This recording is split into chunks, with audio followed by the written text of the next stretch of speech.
Hamann and Benson, a vision for your future.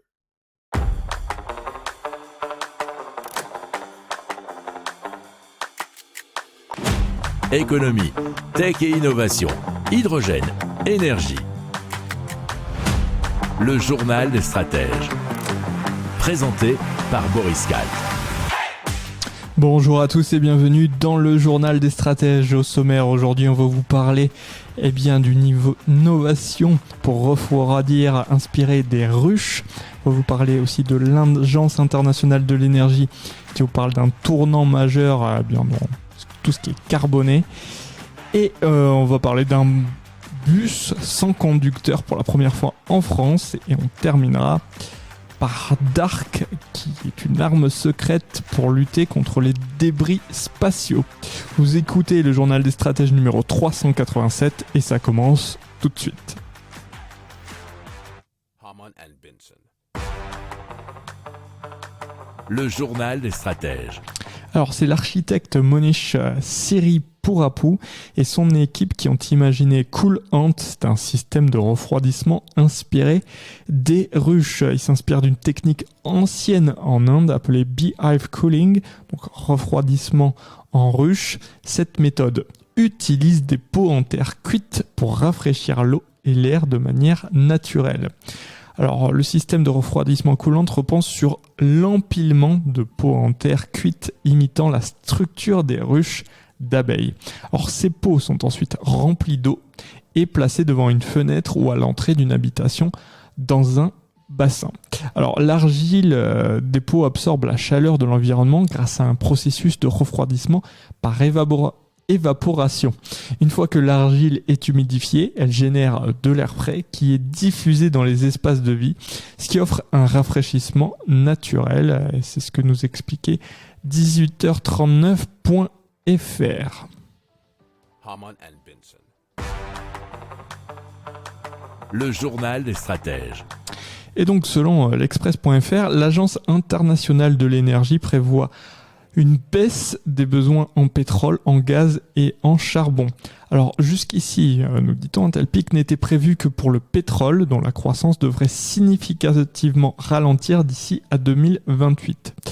Parmi les pistes pour comprendre un tel phénomène, alors l'agence pointe notamment le succès des législations favorables aux énergies fossiles, l'engouement pour la voitures électriques ou encore les changements structurels dans l'économie chinoise qui portent la croissance spectaculaire des énergies propres. Alors en 2022, l'agence prévoyait déjà que la part des énergies fossiles dans la consommation mondiale d'énergie allait passer de 60% en 2021, environ 45% en 2030 et seulement 5% en 2050. Hamann and Benson. Le journal des stratèges. Allez, on part en France et en région parisienne où un bus autonome autonome et électrique a fait son entrée et c'est une première en France. Alors le bus circule sur la ligne 393 dans le Val-de-Marne, nous dit 24matin.fr, et propose un trajet gratuit du lundi au vendredi de 10h à 15h avec 17 places disponibles et se déplaçant exclusivement sur des voies réservées aux bus. Alors le bus est équipé de l'intelligence artificielle pour fonctionner donc sans conducteur, même si le conducteur est présent à bord. Le bus mesure 12 mètres de long et est équipé de 5 capteurs dont 2 lidars, 2 radars et une caméra. Les résultats de cette expérience sont encourageants avec une vitesse moyenne satisfaisante et la RATP envisage de prolonger les essais pour ouvrir progressivement la mobilité autonome à l'ensemble du pays en envisageant également des essais sans conducteur à l'avenir. Hamann and Benson.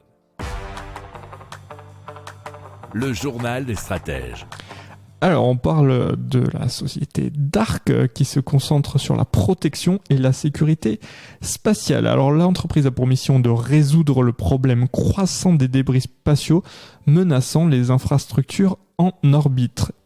L'espace est donc encombré de débris de plus de 10 cm, vous en avez sans doute entendu parler, mais aussi de millions d'objets plus petits, augmentant les risques de collision, puisqu'on a de plus en plus de satellites et de navettes qui circulent tout autour de nous. Alors Dark a développé un système qui est appelé Interceptor, qui permet d'accéder à n'importe quel point de l'orbite basse en moins de 24 heures pour retirer les objets dangereux. Alors le système fonctionne en installant un mini-lanceur sur un avion de ligne qui a été modifié préalablement. Alors l'avion décolle depuis un aéroport avec une petite fusée qui est attachée à sa carlingue. Une fois à haute altitude, la fusée est larguée et allume ses moteurs pour atteindre l'espace.